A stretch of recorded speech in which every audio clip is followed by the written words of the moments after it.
unprecedented times. With the sad news of school going remote learning for the rest of the school year, we will be following suit and bring you the rest of our 5-week program virtually. This week, our main topic will be discussing what you should do if your clothes or hair catch on fire. Now, most of us have heard of the life-saving technique called stop, drop, and roll, which is a 3-step process. But today, we're going to teach you 2 additional steps to make it a total of 5. Now, here's a short video about stop, drop, and roll. Please watch closely and see if you can tell what the other 2 steps are. We will discuss after.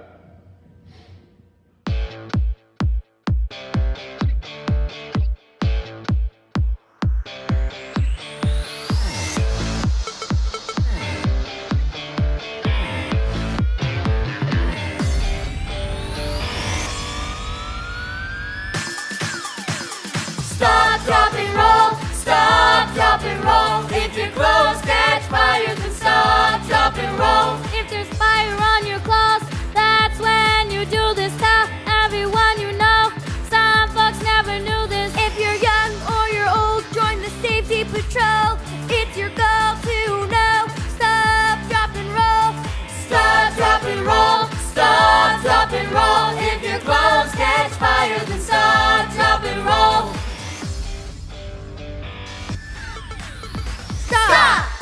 If there's fire on your clothes, then drop.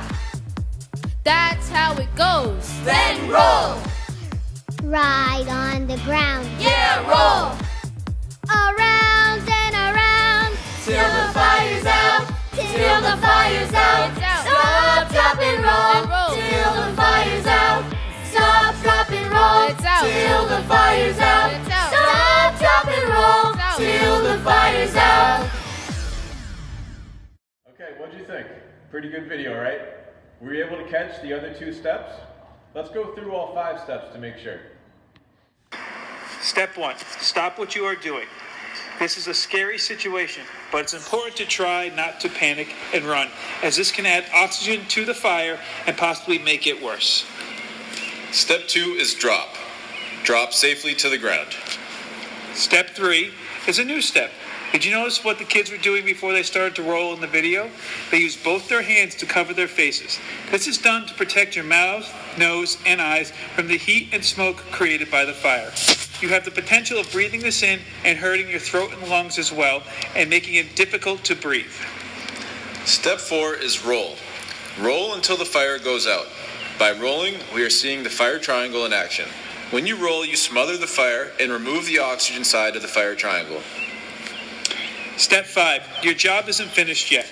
If you have to use stop, drop, and roll, you need to tell an adult. This is a scary situation and you could be hurt or another emergency nearby. Now it's your turn to practice stop, drop, and roll. Please make sure that you find a safe place to practice with plenty of room so you won't get hurt. We want you to have fun doing this, but please remember that this is serious, and while we hope this never happens to any of you, in case it does, we want you to be well prepared. As firefighters, we train over and over so we know exactly what to do in case of an emergency. Now it's your turn. Now before you start, we have a short video of our friend Hunter practicing stop, drop, and roll. Hey everybody, it's Firefighter Mark here, and I'm here with my son Hunter, and today we're going to show you guys how to do stop, drop, cover your face, and roll. Okay, first we're going to go through the steps. Alright Hunter, what's the first step? You stop what You stop what you're you're doing. doing, then you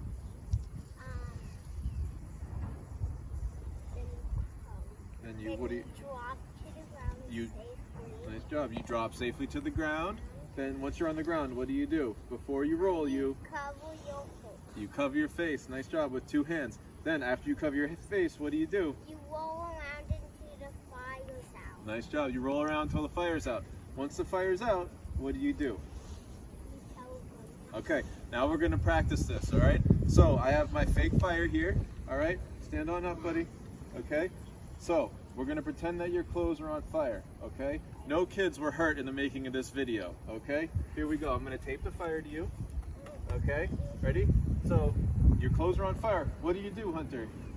Stop? Stop. Then you drop. Then you cover your face.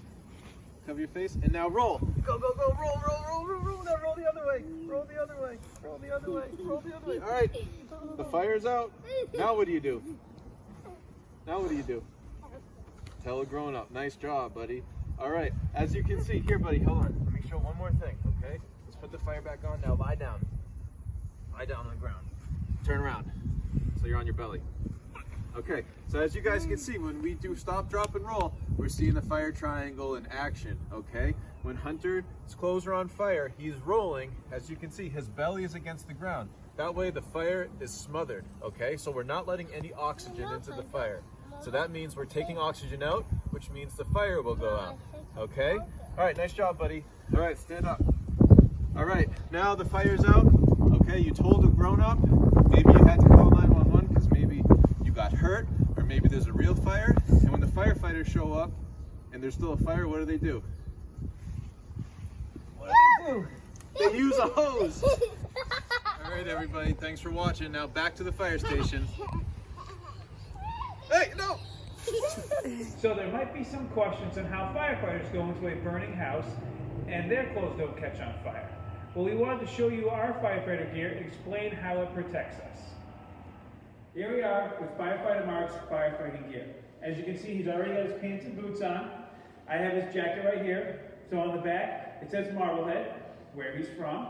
But we do go to other communities like Salem, Swampscott, and Lynn and help them with their fires as they come to Marblehead and help us when we have our fires.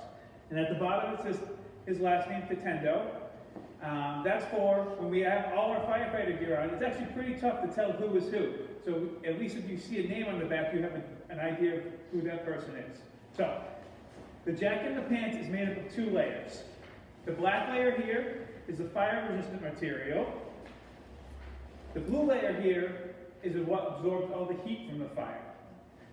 So the black layer will actually eventually catch on fire. It isn't fireproof.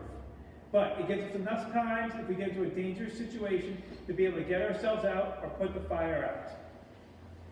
All right? The bigger the fire is, the more heat that's produced. So this blue layer will absorb most of the heat so that our bodies and our skin don't get burnt. All right, so Firefighter Mark puts the jacket on. So,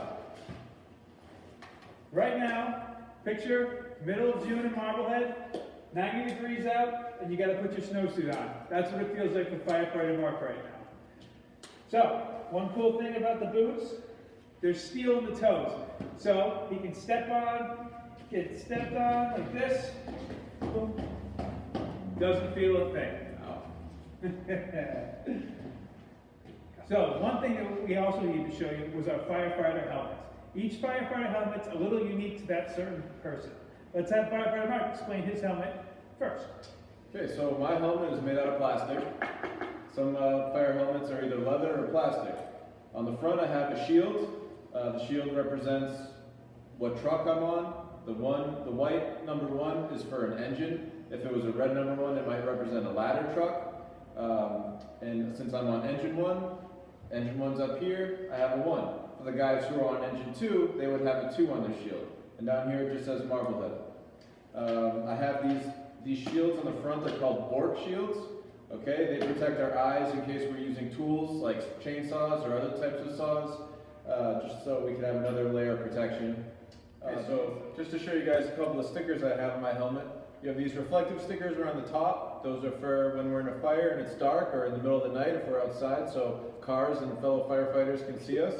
I have a couple other stickers here. This sticker is to remember the firefighters who made the ultimate sacrifice in the Worcester 6 fire.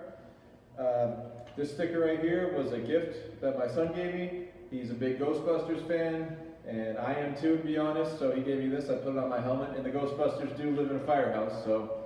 A couple other stickers here is this one to remember the Boston Marathon bombing, and this one just for fun. So, yeah, that's my helmet. Okay, so my helmet as well is plastic. It's a little bit different than Mark's, as you can see. Mine's a little bit dirtier, which means I've been in more fires than Firefighter Mark has. That's how you can always tell. You look at the shield right here. So mine's a little bit different. I have 48, which is my number here at the fire station. You always check a firefighter's shield to see how many fires they've been in. So if you have a nice clean shield like Firefighter Mark, you don't have not been in many fires.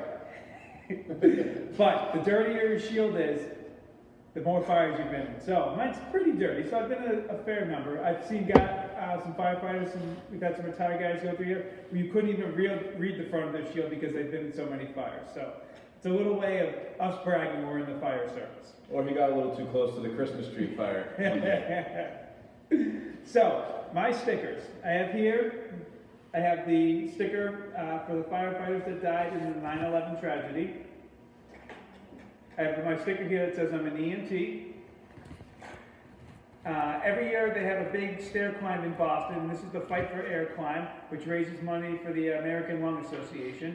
So you put all your firefighter gear on and you climb to pretty much the tallest building in Boston. It takes about 8 to 10 minutes, and it's the worst 8 to 10 minutes I have ever done. But it's for a good cause, so I try to do it every year. And I'm a huge basketball fan, and I love the Boston Celtics. And so this is my Union Boston Celtics sticker. All right, everybody, here we are with your special treat for the week. We have a contest set up between Firefighter Liam and Firefighter Joe, who you may remember from last week. Okay? We have a contest. They're going to see how fast they can put on their fire gear. All right? Everything here is legit. Okay? We have our special referee, and this is how it's going to work. They have their boots and their pants, they have their jackets, and they have their helmets. As you can see, they put their boots in their pants like this because it's way quicker for them when we have to get out the door. Now that's a little trick that we hope you guys will take home with you and use during the winter time when you're putting your snow stuff on. Okay? Now I'm going to send it over to our referee, and we're going to get this going. Ready, set, go! Oh, it's pretty close. Let's see. Watch out, referee. Put the jackets on. They gotta be zipped. They gotta be zipped. Suck it in. Uh-oh. No function. Oh, okay. We're screwed. Let's wait. First we have to inspect to make sure everything's okay.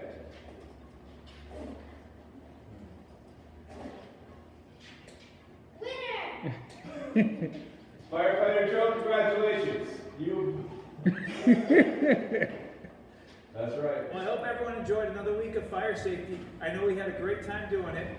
Next week, we're going to discuss what happens when the smoke or carbon monoxide detectors go off in your house and what you and your family should do. Until then, everyone stay safe, practice social distancing. We'll see you guys soon. We're off to Mio's now for some dinner. Bye.